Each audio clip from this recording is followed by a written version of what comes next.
Hello साथीहरु नमस्कार।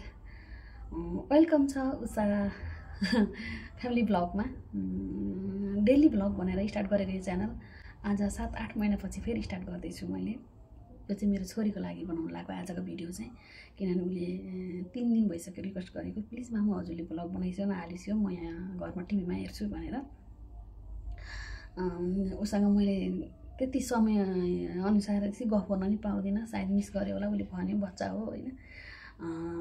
छोरो तिम्रो लागि हो यो भिडियो चाहिँ, मेरो छोरोको लागि, मेरो भदाको लागि हो यो भिडियो चाहिँ। लभ यु, मिस यु, धेरै सम्झेको छु तिमीलाई।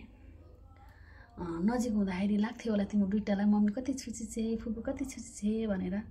तिमीहरूको भविष्यको लागि गाली गरेको हो, एकजनासँग डराउनु पर्छ भनेर म अलि रुल्ली भएको हो। साँच्चीकै भित्रदेखि धेरै माया गर्छु तिम्रो दुइटैलाई, दुइटै मेरो बच्चा हो। विवाह गरिसकेपछि 8 वर्षपछि जन्मेको सन्तान हो छोरो तिमी। तिमी अहिले त मेरो कुराहरू बुझ्दैनौ, भोलि पर्सि तिमी ठुलो भएपछि बुझ्ने भएपछि मम्मीको यो ब्लग हेरेपछि फेरि बुझ्नेछौ मेरो मामुले मेरो लागि कति धेरै सङ्घर्ष गर्नुभयो भनेर। तिम्रो लागि धेरै कुराहरू राखेको छु जो मलाई बुझोस् मेरो छोरीले पछि गएर भनेर। तिम्रो लागि मैले मेरो डायरीमा मैले बगेका कुराहरू लेखेर राखेको छु। यो भिडियो पनि तिम्रो लागि नै भनेर बनाएको, तिमीले भोलि बुझ्नेछौ। आज नबुझे पनि तिमीलाई लाग्यो होला मसँग मेरो ड्याडी पनि होइसिन्न, मसँग मेरो मामु पनि होइसिन्न भनेर हैन। तिमीलाई कुनै पनि कुराको अभाव नहोस् भनेर तिम्रो जिम्मेवारीबाट पर हटेको होइन छोरो। तिम्रो जिम्मेवारीको लागि म विदेशिनु परेको हो।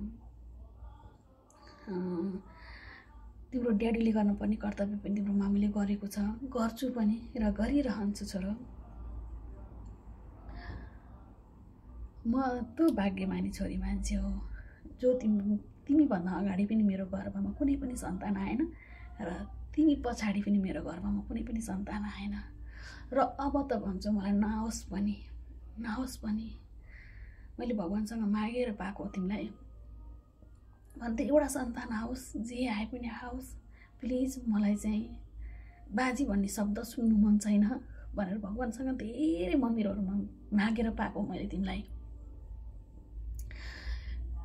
तिमीलाई जन्मिनुभन्दा अगाडि मेरो उमेरले सानो भए तापनि नधाएको कुनै मन्दिर छैन सन्तानको लागि भनेर।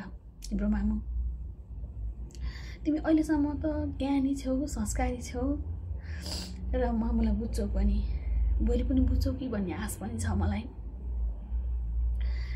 तिम्रो लागि जग्गा किन्नलाई, घर बनाउनलाई, सुनचाँदी किन्नलाई विदेश आएको होइन म।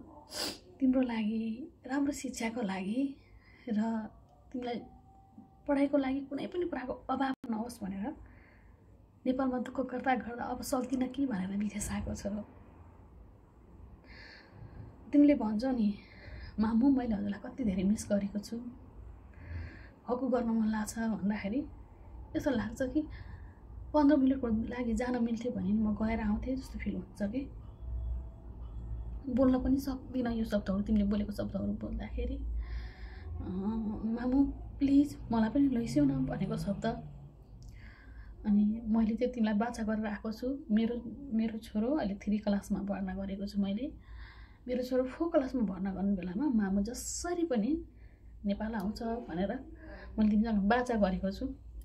मम्मी ट्राई गरिरहेको छु, आउँछु पनि। मलाई मिनेट घडेर बसेको हुन्छु कि आजको दिन भयो, अब भोलिको दिन जान्छ, अनि पर्सिको दिन जान्छ, महिना मर्छ, यो महिना भयो, यति महिना भयो भनेर। एकदमै मैले मेरो बच्चालाई धेरै वर्ष छोडेर बसेको जस्तो फिल अनुभव हुन्छ मलाई। तिम्रो लागि बनाएको भिडियो छोरो। मामुलाई धेरै माया गर्नु। तिमी सबैभन्दा ठुलो कुरो चाहिँ तिमी ज्ञानी हुनु। हामीले यही भिडियोबाट भन्छौँ, तिमी ज्ञानी हुनु, संस्कारी हुनु, अनि तिमी धेरै पढ्नु। अरू के पनि माग्दिनँ म तिमीसँग। ज्ञानी हुनु, संस्कारी हुनु, अनि धेरै पढ्नु, अनि कि त आमा कि त मामा भन्छन्। तिमीलाई माइजूको जिम्मा दिएको छु, माइजूले भनेको मान्नु, ज्ञानी हुनु। तिमीले भन्छौ नि मेरो मामु स्ट्रङ गर्ल हो, मेरो छोरो पनि स्ट्रङ गर्ल हो मेरो लागि चाहिँ। योभन्दा धेरै त म बोल्न पनि सक्दिनँ। सबैजनाले मेरो भिडियो हेरेर लाइक कमेन्ट सब्सक्राइब गरिदिनु होला। सायद यो भिडियो भन्ने कुराहरू धेरै छन्। यो भिडियो हजुरहरूले मन पराइदिनु भयो भने म भोलिको दिनहरूमा यस्तै भिडियोहरू लिएर आउँछु। हस्त धन्यवाद, थ्याङ्क यू सो मच।